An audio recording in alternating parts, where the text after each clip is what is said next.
The chandeliers shimmered like frozen stars above the marble ballroom, reflecting off crystal glasses and polished shoes. The annual Hawthorne Foundation charity Gala was the kind of event where influence wore tuxedos and generosity was photographed from flattering angles. Daniel Carter didn't belong, at least, not by appearance. His suit was clean but modest, tailored years ago for a job interview that had changed nothing. He adjusted the cuff nervously as he stepped further into the room, aware of the subtle glances sliding in his direction. He wasn't a CEO, he wasn't an investor. "Excuse me," Asaba said politely, mistaking him for catering staff. Daniel gave a small smile. "Guest," he replied gently, lifting the invitation as proof. He had built his empire on instinct spotting weakness, opportunity, and status in seconds. And when his gaze landed on Daniel, instinct whispered the wrong conclusion. Ordinary, out of place. Charles approached with a charming smile that didn't quite reach his eyes. "Enjoying the evening?" he asked smoothly. Daniel nodded. "It's impressive." "Yes," Charles agreed, glancing briefly at Daniel's shoes. "It's a gathering of people who've made significant contributions." The pause was intentional. He'd heard tones like that before, the kind that measured value and net worth. "That's good," he said calmly. "The cause matters." Charles smirked faintly. "And what exactly brings you here, Mr. Carter?" "Mr. Carter," Charles repeated. "Ah." Charles nodded knowingly. A few nearby guests chuckled politely. Daniel's jaw tightened slightly, but his voice remained even. "I'm here because I was invited." Charles raised an eyebrow. "Invited?" Her eyes flicked toward Daniel, curiosity replacing judgment. "Hi," she said politely. Daniel smiled back. "Good evening." Charles gave Daniel one last assessing look. "Well, Mr. Carter," he said lightly, "I hope the night exceeds your expectations." The words sounded gracious. They weren't. Daniel stepped aside as Charles moved away, laughter trailing behind him. At bank offices where loan officers looked past him before hearing his plan, he reached into his pocket and unfolded the invitation again. Printed in bold at the bottom were the words, "Keynote Recognition, Special Honoree." Daniel glanced toward the stage where a large banner hung above the podium.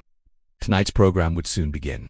And somewhere between the laughter and the oxen paddles, a name was about to be announced. The ballroom lights dimmed slightly as guests found their seats.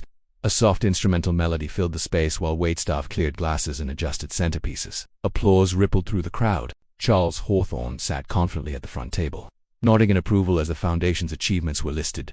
Millions raised, hospitals funded, scholarships awarded. He didn't seem offended by the placement. He simply sat, hands folded loosely, eyes focused on the stage. From afar, he looked like a man out of place. The MC continued. "Tonight, we celebrate generosity but also courage, because sometimes the greatest contributions aren't financial."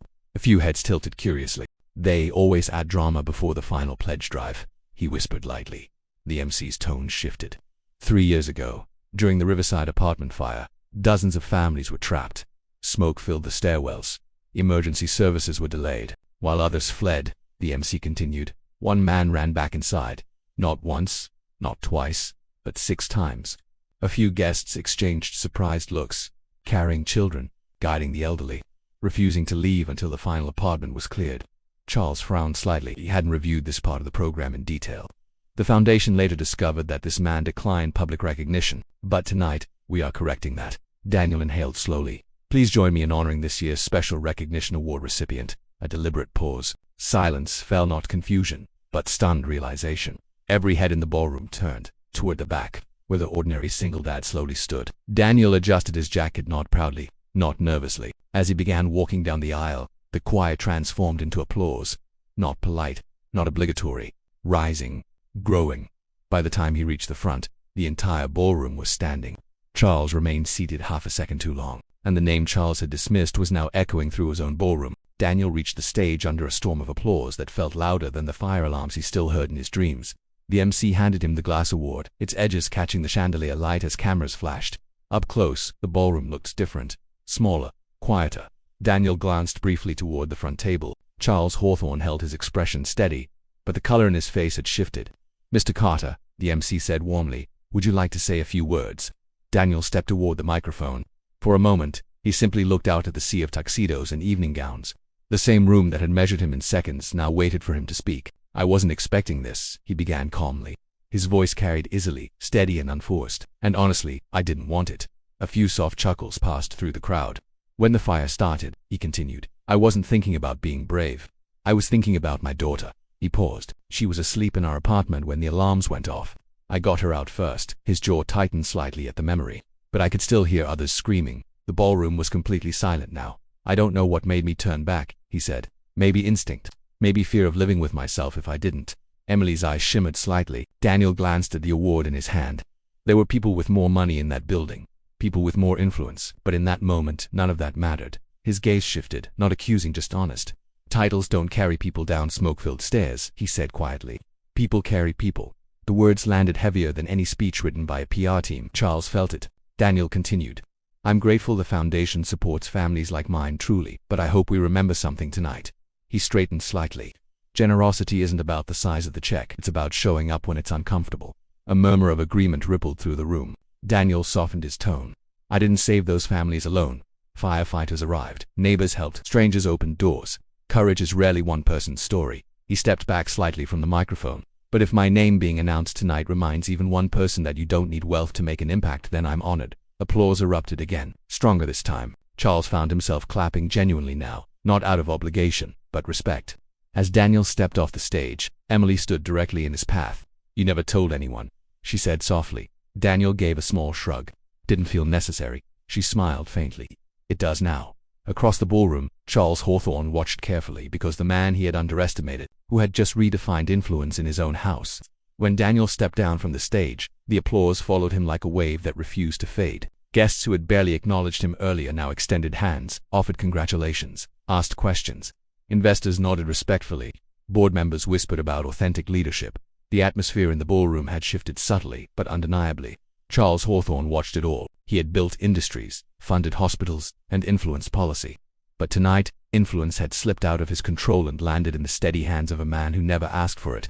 Mr. Carter, Charles called out finally, stepping forward. The room quieted again, sensing the importance of the moment. Daniel turned.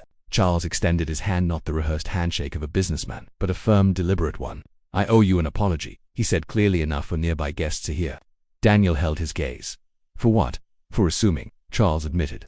Silence stretched. I've spent decades believing success leaves visible marks, Charles continued. Luxury, titles, access. He exhaled slowly. Tonight reminded me that real impact often looks ordinary. Daniel nodded once. Ordinary people do extraordinary things every day. Emily stepped beside them. Dad, she said quietly, we should expand the emergency housing program. Families like the ones in that fire. Charles looked at her differently now, not as the next heir to his empire, but as someone who had just learned something valuable. He turned back to Daniel. Would you consider joining the foundation's advisory board? He asked. A ripple of surprise passed through the guests. Daniel hesitated, not out of intimidation, but reflection.